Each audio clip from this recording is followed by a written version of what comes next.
Hey guys, as promised, I wanted to walk you through how I use projects in ChatGPT to help me study Arabic. It's pretty straightforward and you can do a lot with it. So, on the left side of the pane here, you'll see projects here, and I've got a project already created called Quizlet Study, 1 1 11 12.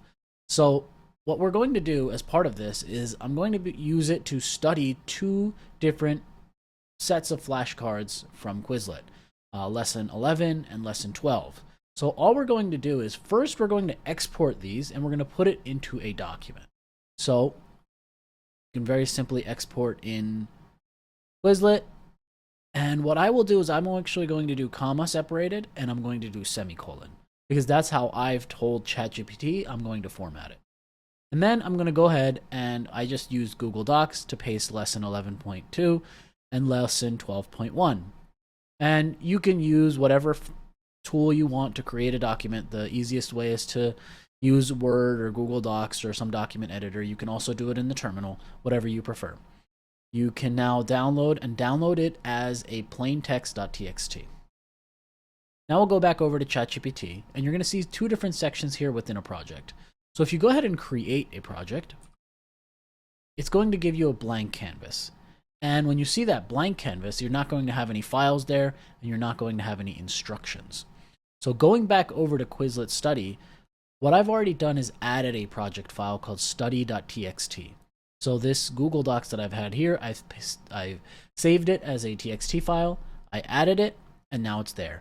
And now on the instructions, I would recommend that you put in custom instructions that you want this specific project to adhere to. So here I said I want you to help me with Arabic studying. I am a student. I am preparing to study for an Arabic upcoming quiz, and I've got two lessons, 11 and 12. Then this is very important, to tell it to reference the files in the project, and the file is called study.txt, and the words are in this format, and it's followed by its definition, separated by a comma, and then the next word is separated by a semicolon.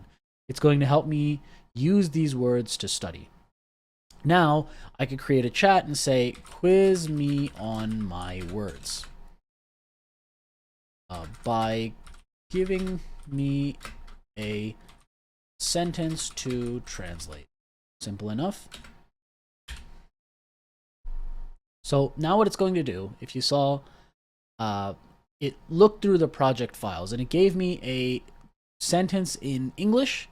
Well, let's do something else. Let's ask it for an Arabic sentence. Give me an Arabic sentence. Give me Arabic sentence.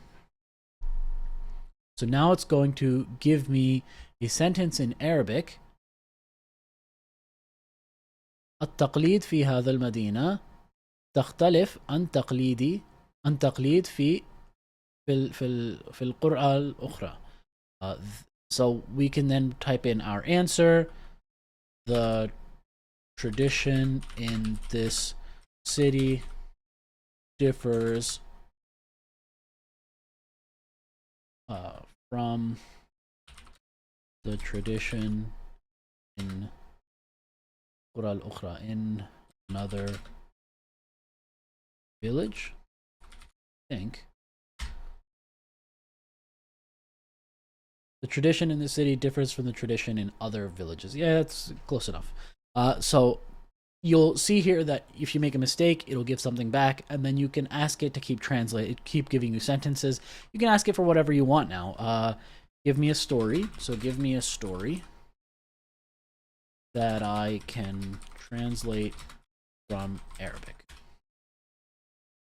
Okay, now it's going to give you a short story.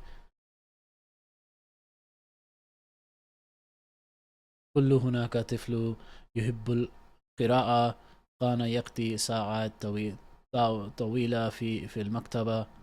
Anyways, we're not going to translate right now, but basically it's a story about a boy who likes to spend time like in the library. And so let's just say, can you help me with the translation?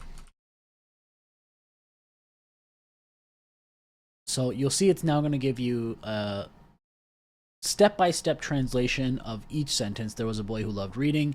Used to spend long hours in the library looking for exciting stories, and I'm familiar with the sets that I'm studying, so I know that these are the words like ثقافة, تقليد, some of the words here, يقضي الوقت.